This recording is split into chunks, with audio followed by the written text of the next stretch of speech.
Today we're talking about a very special material that has been used in jewelry making for thousands of years. And that is the pearl. Thanks to its unique origin and stunning appearance, it can be incorporated into almost any piece of jewelry, from classic earrings to spectacular necklaces and rings. Plus, pearl doesn't refer to just one type. There are tons of varieties, with different prices, qualities, and origins. In this video, I'll show you how they are made and how to tell the different types apart, whether they're natural or cultured. Let's dive in. Pearls are the only gemstones made by a living thing. Oysters and other mollusks create them, which means they're biological, not mineral. Their biological origin, how they're made, and what they mean in different cultures all tell an interesting story, connecting nature, art, and what people value. A pearl forms when something gets inside a mollusk's shell. The mollusk protects itself by covering the object with layers of what we call mother of pearl, and over time, this forms a pearl. This material, called nacre or mother of pearl, is made of tiny flat crystals held together by a natural glue. This structure gives the pearl its beautiful shine and makes it very strong, so it's not just pretty, it's also tough. We can group pearls in two main ways. One is where they're found, saltwater or freshwater. The other is how they're made, natural or cultured. Natural pearls form all on their own without any help from people. These are very rare and expensive. You usually only see them in museums or antique jewelry. With cultured pearls, people give the mollusk a little nudge. They put a tiny bead inside its shell, and then the mollusk covers it with nacre. The result is similar, but the nacre layer is often thinner, and it takes less time to make. Most of the pearls you see on the market today are cultured pearls. Akoya pearls come from Japan and are known for their elegant light color.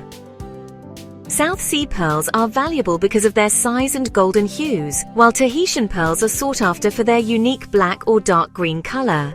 These differences are not only about looks, like color, shape, or shine, but also make a big difference in price. A pearl's value is mostly determined by the thickness of its nacre, the smoothness of its surface, its luster, and its uniqueness. We also find artificial pearls, like the famous Majorica pearls, which are built on a glass or plastic core, and with various coatings, they try to imitate the effect of real nacre.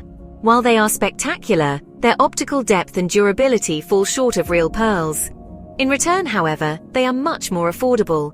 So a pearl is not just one gemstone among many. Its variety, the way it is formed, and its usability in jewelry making represent values that make it timeless both in museums and in the world of modern jewelry. Finding a natural pearl today is really rare, and the most valuable ones have been found in some pretty amazing places. The centers of the once thriving pearl fishing industry were legendary locations like the Persian Gulf around Bahrain, the Gulf of Mannar between India and Sri Lanka, and even parts of the Red Sea.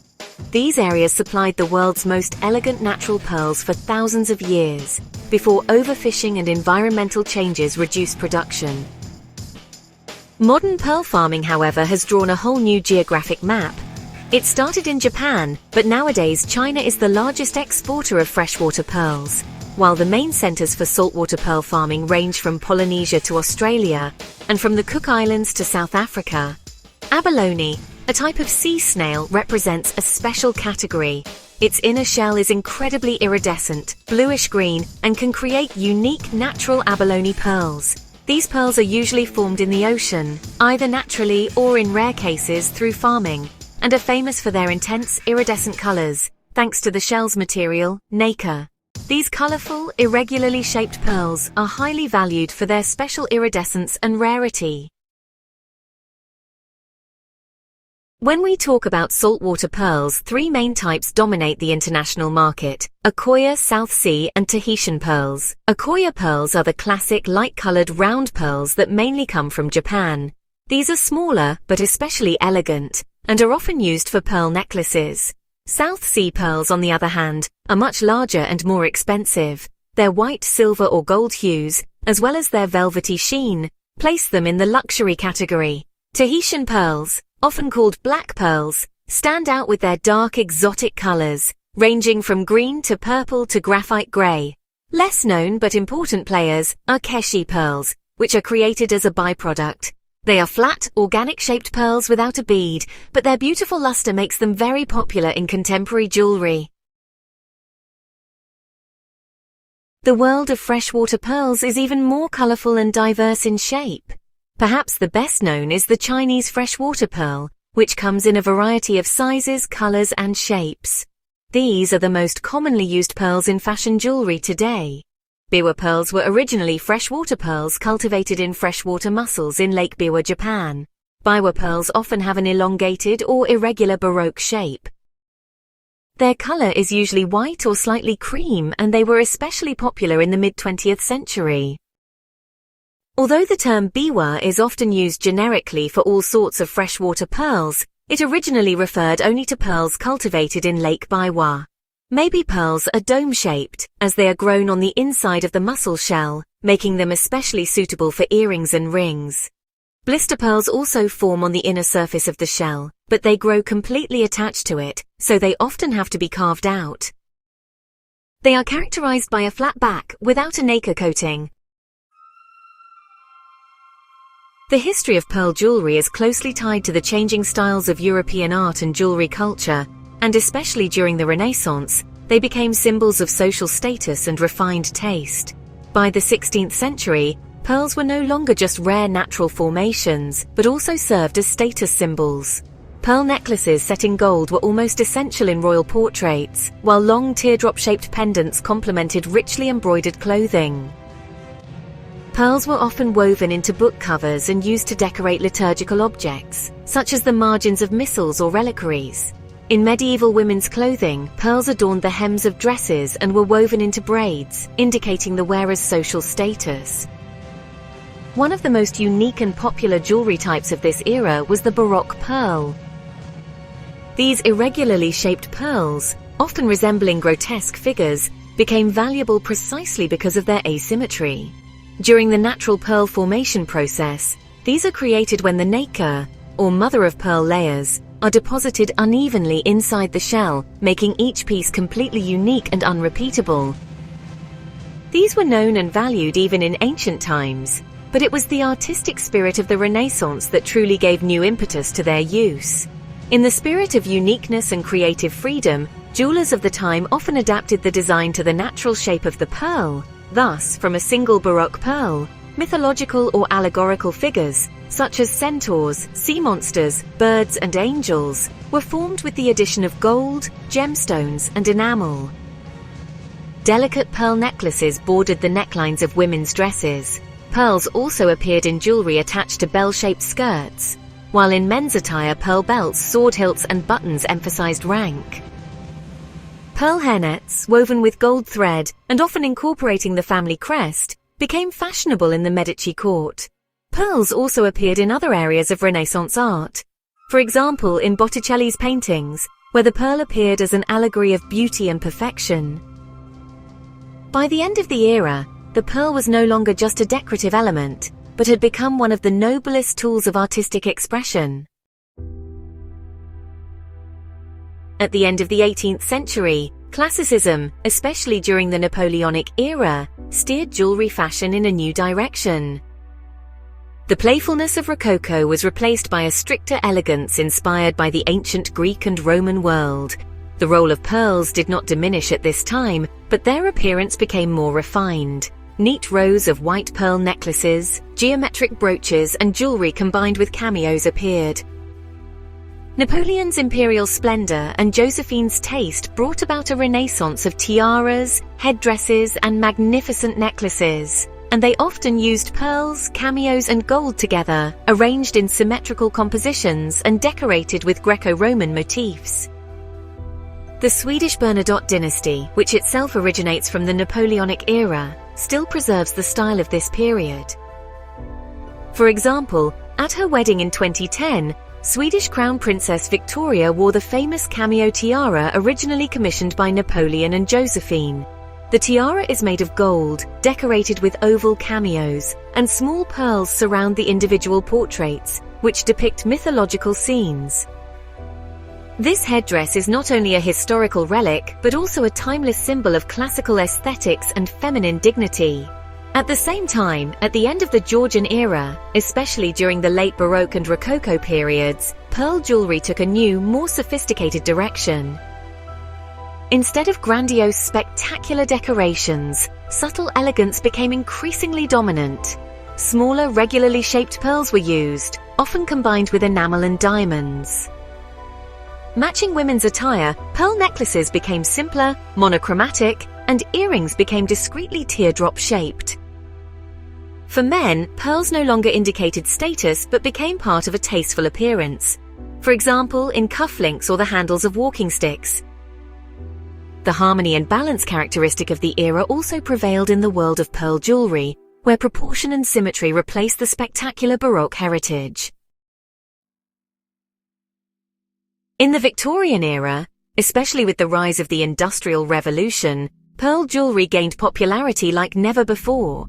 The new middle class's buying power and the spread of romantic aesthetics led to an explosion in demand. Jewelry made of seed pearls, tiny pearls strung on hair-thin gold wire in patterns of flowers, leaves, and ribbons appeared. Seed pearls are tiny, usually less than 2 millimeters, natural pearls, mainly harvested from freshwater mussels. These tiny, round or slightly irregular pearls have been one of the finest, most decorative materials in jewelry making for centuries. They were used to decorate brooches, pendants, and keepsakes, and became especially popular in mourning jewelry, as pearls were also an allegory for tears. Here, the pearl took on an emotional meaning. In the Romantic era, white pearls symbolized purity and lost love, while black pearls represented deep mourning and passing. Seed pearl jewelry reflected the romantic, sentimental taste of the era, often forming heart, flower, star, or cross motifs, and combined with other gemstones like turquoise, garnet, sapphire, and peridot. During Queen Victoria's long mourning period, the fashion of black pearl jewelry swept through Europe. Pearl brooches combined with black enamel and onyx, mourning pendants and hair ornaments became essential accessories. In French fashion, pearl chokers, tightly strung pearl necklaces on silk ribbons dominated the salons. By the end of the century, the appearance of Japanese Mikimoto cultured pearls opened a new chapter. Pearls were no longer an exclusive luxury item, but became accessible to wider social classes, and pearl jewelry became permanently integrated into modern women's fashion. In the Art Nouveau era, pearl jewelry gained a new interpretation. Rigid symmetry and traditional forms were replaced by natural, organically inspired compositions. The style revolution of the late 19th and early 20th centuries also reshaped the world of jewelry making. Pearls were no longer mere decorative elements but became central motifs of artistic expression. Natural forms, such as the tendrils of climbing plants, shell lines, water droplets, and curving petals, all served as inspiration for jewelry design, as pearls were embedded in these softly curved structures, as if they were part of nature. Baroque pearls became especially popular, as their irregular shape perfectly matched the asymmetrical aesthetic of Art Nouveau. Often, one such unique pearl became the starting point for an entire brooch, necklace, or hairpin. Around it, they composed tendrils formed from gold, enamel-painted leaves or openwork settings imitating fairy wings. René Lalique, one of the most significant jewelry artists of the era, masterfully combined pearls with glass, enamel, and gemstones. In his works, the pearls sometimes hung like a water droplet from a woman's hair, sometimes adorned the wings of fairies, giving the jewelry a translucent, ethereal lightness. The pale, natural shades of pearls, such as white, pink, and cream, harmonized with the popular gemstones of the era, such as moonstone, opal, or amethyst, and perfectly highlighted the hand-painted, colorful enamel decorations. At the Paris World Exhibitions, these modern organic pearl jewels became symbols of the new artistic movement, modernism. Art Nouveau jewelry was therefore not just a luxury item, but also a carrier of an aesthetic revolution, where the pearl, as a natural material, took on a new role. It became an expression of femininity, naturalness, and dreamlike beauty. The Art Deco era, in the first few decades of the 20th century, brought a whole new way of looking at things to the world of jewelry design. The organic shapes of the past were replaced by sharp, symmetrical geometry, contrasting colors, and a love for all things modern. In this clean, structured world, pearls represented soft, sensual femininity amidst the angular, strictly composed shapes. Pearls appeared in multiple rows, long strands worn as a natural accessory to the new liberated women's fashion, the bob haircut, the Charleston dress, and the pantsuit. Pearls were no longer just a status symbol but an integral part of the modern woman's identity, expressing independence, elegance, and avant-garde taste. White pearls were often combined with black onyx, platinum, or diamonds to emphasize the sharp contrasts typical of the Art Deco style. Coco Chanel's iconic pearl necklaces became a symbol of the era. The multi-strand pieces, sometimes playfully made of faux pearls, combined luxury and practicality, and reflected Chanel's personal style philosophy, that of the self-assured, sophisticated woman. In the Roaring '20s, flapper fashion made pearl necklaces a symbol of youthful freedom.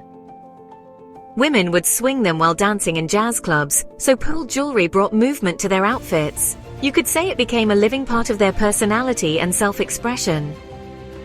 So the Art Deco era took pearl jewelry to a whole new level. Technological advancements, social changes, and the artistic avant-garde all came together to create that timeless elegance that still makes the pieces from this era so magical. The mid-20th century modernism, especially the 1950s, marked a time of rebuilding and new beginnings after the war. In fashion and jewelry, this meant a return to understated elegance and a rediscovery of classic values. Pearls came back into the spotlight, now as symbols of refined femininity, the ideal housewife, and social stability. Single or double-stranded white pearl necklaces, along with clean, regular shapes, became the typical jewelry of the era. Pearl earrings and matching bracelets were especially popular, becoming must-have accessories for women. Iconic stars like Audrey Hepburn and Grace Kelly often wore pearls in public, making pearls an expression of a style that balanced Hollywood glamour and aristocratic restraint. Carefully selected natural pearls were characteristic of this time, but Japanese cultured pearls were also becoming more common, making classic jewelry affordable for a wider range of people. The rise of minimalism and functionalism also influenced jewelry design. Pearls were often set in simple gold or silver settings, emphasizing their natural beauty and perfect spherical shape. Contemporary 21st century pearl use follows entirely new, diverse, and unconventional directions. Pearls have now moved far beyond the world of classic, formal jewelry. By breaking down the boundaries of gender, age, and style, they have become a universal tool for self-expression. Today's jewelry designers boldly experiment with materials and shapes. They use pearls with their raw, irregular surfaces, unusual colors, and asymmetrical arrangements, often combining them with steel, rubber, recycled metals, or even plexiglass. Baroque pearls are also experiencing a new renaissance. Because of their unique, distinctive shapes, contemporary designers use them as the basis for sculptural jewelry.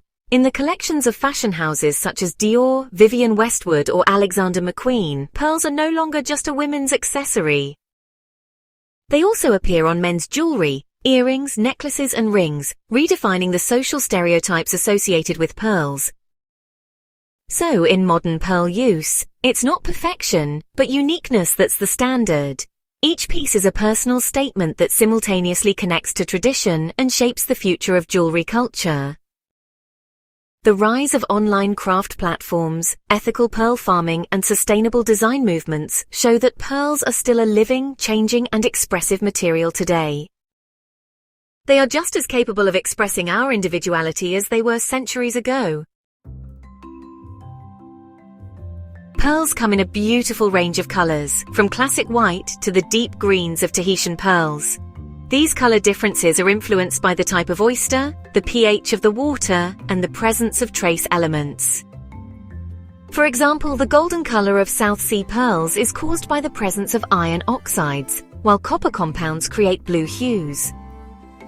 When it comes to shapes, in addition to perfectly round pearls, baroque or irregular, and teardrop shapes are also popular. Teardrop pearls are often used in earrings. South Sea pearls dominate the market in terms of size, reaching up to 20 millimeters in diameter, while Akoya pearls are usually between 6 and 8 millimeters. When it comes to sustainability and ethical considerations, cultured pearl production comes with some big environmental challenges. Too much oyster farming can mess up the balance of life in the ocean, and water pollution can affect the quality of the pearls. In response, some parts of the industry have started using sustainable practices, like making sure there are lots of different types of oysters and using fewer chemicals. Stricter rules are now in place to address the ethical problems of harvesting wild pearls, like harming sea life. Pearls are believed to restore physical and mental balance. In Chinese medicine, crushed pearls are used as calming agents, while in Ayurveda, pearl powder acts as an immune booster. However, these beliefs are not supported by scientific evidence and are more a part of cultural traditions.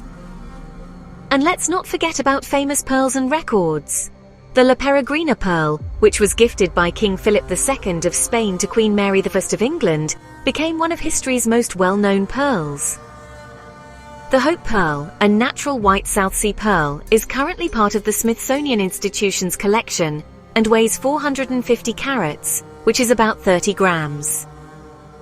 The largest known pearl, the 34-kilogram Puerto Princesa pearl. This pearl comes from a giant clam in the Philippines and is currently the largest known natural clam pearl in the world.